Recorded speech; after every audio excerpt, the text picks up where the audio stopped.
With a team of 3 people, the developer studio of Unexpected decided to make a strategy game unlike any other.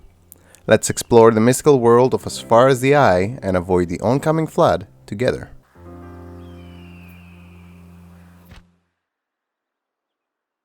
As Far as the Eye is a strategy game that plays very much like a digital board game. The best way to describe it, in my opinion, would be a survival indie version of Civilization with a rather unique look. In As Far as the Eye, we take control of a mobile village, a caravan basically, that tries to travel through the harsh environments of a magical world, with our only purpose being to reach the center of the world, the Eye. Things get quite complicated though, quite fast, in this cute little indie game. A lot of the times you will hear or read us say that we judge games for their ability to captivate us from the very first minutes we spend with the game. In the case of As Far as the Eye though, it is a very different experience.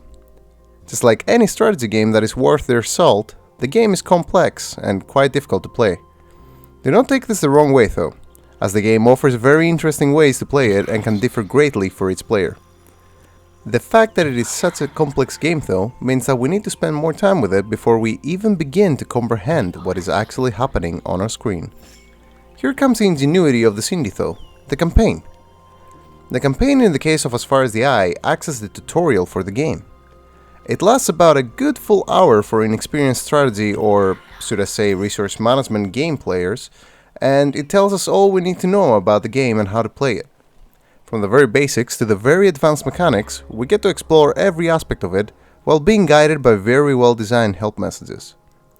I thoroughly enjoyed how the developers managed to show me the story of the game, while also explaining how I can play it, and I'm most certain that I would not have enjoyed the game if it wasn't for the campaign.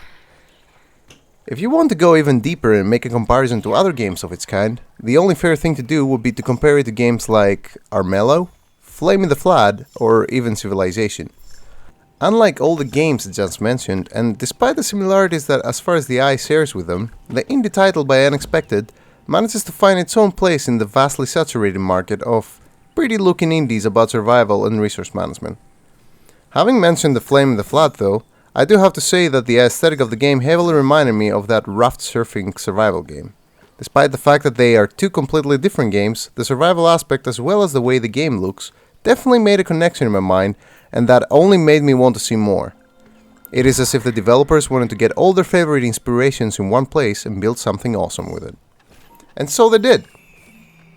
Gameplay wise, the game offers everything you'd expect in a strategy game that tackles with the theme of surviving. Gathering resources, building all sorts of facilities, expanding on the map, exploring and generally adventuring through the unknown are just a few of the many things you can and will have to do in As Far as the Eye.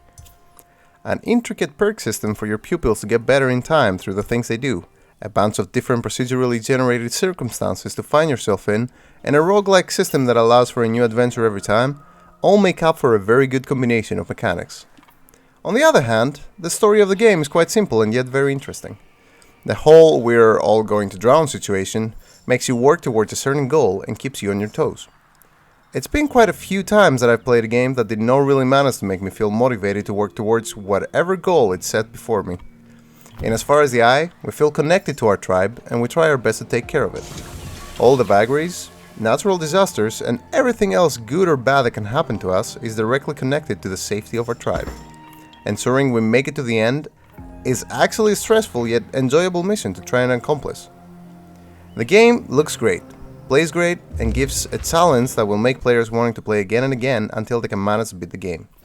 I read that a lot of people actually found the game hard, and the developers even commented that this was how the game was supposed to be. Having said that though, they also added a custom game option where players can adjust the difficulty for themselves.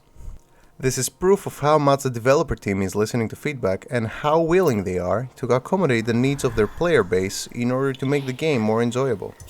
Always a great sign when the developers behind a game are there to listen and react. The game did have quite a few bugs when I personally tried it, but nothing too serious that prevented me from fully enjoying it. I even lost a couple times during the campaign tutorial, and even then I was actually still having a blast with it.